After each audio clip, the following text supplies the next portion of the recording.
This is Dan Dix here, reporting for Press for Truth. Got a bit of a heads up for you today, guys. Justin Trudeau is going to be meeting with U.S. President Donald Trump this Monday. His communication team here says that the Prime Minister is looking forward to discussing the unique relationship between Canada and the United States of America and how we can continue to work hard for middle-class Canadians and Americans together. And Trudeau also put out this tweet: "Strong Canada-U.S. ties help the middle class in both our countries. Monday, I will meet with Donald Trump in D.C. to keep working for that goal." So isn't that wonderful, guys? They're going to be helping out the middle class. You know, it's actually getting quite annoying that they keep using the term middle class as if raising taxes and imposing new ones is doing anything but destroying Canadian prosperity. But regardless, I don't expect a whole lot of fanfare here, because as far as Homeland Security is concerned, Canada is a part of America's continental empire, and this is a view that I'm sure is shared by Donald Trump. We're just merely puppets for whatever the Americans want to do, and I know that's a bitter pill for Canadians to swallow, but for all intents and purposes, it's true. And there are certainly pros and cons of being so close to the Americans, both geographically and financially. But with this populist meme leading us through the next few years here, and with Kevin O'Leary as Canada's own celebrity-turned-politician, Trudeau really has a bit of a tough break here. His government's deficit projections that are lasting well into the 2050s is not sitting well with anyone unless you're completely delusional. And his gender pronoun hate speech law, Bill C-16, which seeks to amend the criminal code to extend the protection against hate propaganda set out in that act to any section of the public that is distinguished by gender identity or expression, and to clearly set out that evidence that an offense was motivated by bias, prejudice, or hate based on gender identity or expression, constitutes an aggravating circumstance that a court must take into consideration when it imposes a sentence. Folks, they're attempting to police our language, and it's actually backfiring on them right now, because University of Toronto professor Jordan Peterson is making the rounds in American and Canadian media, and he's successfully persuading others, warning people of the dangers of these incremental steps that we're seeing leading us towards all-out fascism.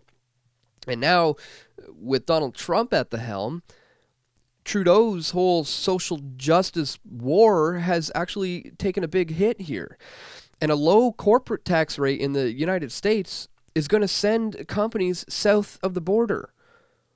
So Trudeau is going to have no choice but to either follow suit with lower taxes or completely impoverish Canadians altogether. And my money is on the latter case. Trudeau's probably just going to plow ahead with his leftist statism, regardless of the economic consequences. And I don't mean to play into this whole left-right divide, guys. I am neither. I am right down the middle. Or actually, more like I've removed myself from this whole silly political stage altogether, and I would hope that you do the same thing. Because just like his counterpart in Ontario, Kathleen Wynne, Trudeau is going to just continue to pursue destructive policies. And if the opposition is just as useless as Ontario's was in the last provincial election, then it's pretty likely that we're going to see another term for Trudeau's Liberals. But Canada isn't Ontario, and there's a lot of things that can happen between now and then. And under Trump's watch, NAFTA could actually be renegotiated in order to bring Canada and the U.S. closer to a common market, which would be controlled by an office higher than the president or the prime minister. And so Trump may be America's first populist, but believe me, guys, sometimes walls are built in order to just create a greater fall when it's all torn down. And as far as the U.S. military-industrial complex is concerned, Canada has always been a part of the U.S. homeland. So the agenda for a North American Union is still very much on the table here, folks. In fact, they may now have just the right men in power in order to completely fast-track this idea. So if you want to learn more about the North American Union agenda, check out our film, United We Fall. In it, we document the incremental moves throughout these various trade deals between North American leaders that have been designed right from the beginning to ultimately unite all of us into one.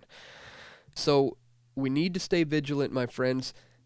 In this world where everything right now is upside down and words have come to just take on radically different meanings, everything these leaders do must be scrutinized and criticized. And I'm certainly not going to be letting up anytime soon. And I hope you'll join me, guys. Click on the Patreon button right here and check out our page there where you can contribute a monthly amount in order to help us with our efforts to bring you this information.